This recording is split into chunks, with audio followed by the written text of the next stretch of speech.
A Big Lie, the Anwar Yusoff Rawther case. Friday, July 11th, 2025. By Datuk Dr. Siva Ananthan. While people may question the details of a small lie, they will more readily accept a big lie, especially one repeated often enough. Such allegations are resurfacing now as Anwar moves to consolidate his reform agenda. So Prime Minister Datuk Seri Anwar Ibrahim is at it again. Not only is he being accused of sexually molesting men once more, but this time the accusation goes further, alleging he is manipulating police, prosecutors, and the judiciary to cover it up, even influencing judicial appointments to guarantee his protection. This is the narrative being peddled in the media. PM Anwar is being subjected to trial by media. It is no surprise. This has long been the strategy of his political enemies, the fabula selecta of past accusations, carefully timed and ideologically driven. In Mein Kampf, Hitler observed that people are more likely to fall for a big lie than a small one. Anwar's perceived homosexuality is now part of Malaysia's big lie. The logic of the big lie is simple. While a small lie may invite skepticism, a massive falsehood, repeated incessantly, evades scrutiny. This phenomenon explains the ambivalence many Malaysians feel toward Anwar. Such uncertainty opens the public up to manipulation, sloganizing, and prescriptive narratives. The true danger of the big lie is that it erodes the core principle that protects every citizen, the presumption of innocence. The malignancy lies in how social media amplifies these distortions, feeding the lie to an audience primed to believe the worst. We must ask ourselves, is this a legitimate grievance or a coordinated attempt by political adversaries to destabilize the government? Let's examine the facts. A familiar pattern of political persecution. Datuk Seri Anwar Ibrahim and his family have long been targets of politically timed accusations. In 1998, as Anwar posed a serious challenge to Tun Dr. Mahathir Mohamad, the first sodomy and corruption charges were leveled, leading to imprisonment. That conviction was eventually overturned. In 2008, during another peak in his political rise, Anwar was accused again. He was convicted, but later pardoned by the Yang di-Pertuan Agong in 2018. The current allegations echo this pattern, surfacing just as Anwar advances his reformist agenda. This is not coincidence. It is orchestration. Yusoff Rawther's credibility and motive. Who is the accuser? Yusoff Rawther's own uncle, Mohideen Abdul Qadir, publicly questioned the claim, stating the family had no knowledge of the alleged assault and suggesting Yusoff was being manipulated. Mohideen said, "The incident is supposed to have taken place on October 2nd, 2018, more than 1 year ago. Yet none of our family members, including his grandfather, who was very close to him, was told about this alleged incident." Moreover, Yusoff's narrative has shifted. Details, locations, and timelines have changed. He waited years before coming forward. Why, if the incident was truly traumatic? This raises serious doubts about his motives. If the assault did happen, where is the contemporaneous complaint? Why the silence, the delay, the contradictions? These inconsistencies erode his credibility and suggest a political motive rather than a legal one. Suspicious timing. These claims have emerged just as Anwar's administration is showing success, enacting reforms, rebalancing institutions, and taking firm anti-corruption stances. Opposition forces have struggled to gain ground, and entrenched interests feel threatened. Thus, these allegations serve a familiar purpose: to discredit Anwar, distract from progress, and provoke public doubt. Their timing is too convenient to be random. No corroboration, no case. There is no forensic evidence, no independent witnesses, and no supporting testimony. Yusoff is not corroborated by any verifiable facts. In fact, his continued contact with Anwar after the alleged incident contradicts claims of trauma.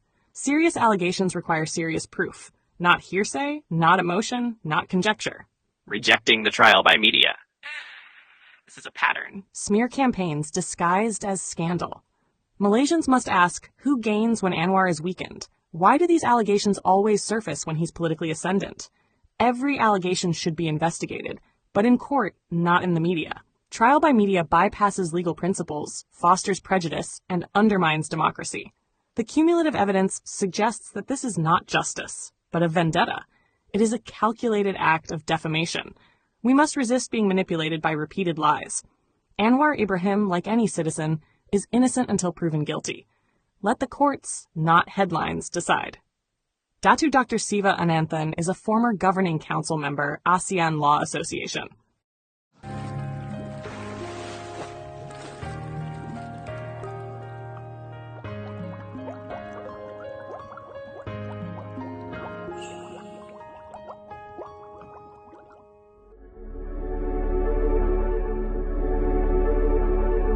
A heartfelt light. To every soul whose hand did give, you've helped me dream, helped me live. In darkest hours your light came through, with hearts so kind, so pure, so true. Your gifts, like stars in deepest night, have steered me gently toward the light. Each coin, each word, each silent prayer, a thread of hope, so rich, so rare. My eyes once dimmed, now seek the skies, and slowly, clearer visions rise. Because of you, I dare to see the world again. Its grace, its plea. Your compassion's flame will not just stay with me alone. It lights the way for others wandering through despair to feel the warmth of selfless care. You've shown what love in action means, in quiet ways through giving scenes. You've built a bridge from soul to soul and made the broken feel more whole. So let this thanks rise like a song, a melody both soft and strong. May your example gently call more hearts to rise to give. To fall into the joy of lifting pain, of planting hope where none remains. Your kindness walks beside me still, a light, a love, a living will.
Don't forget to hit that subscribe button to show your support.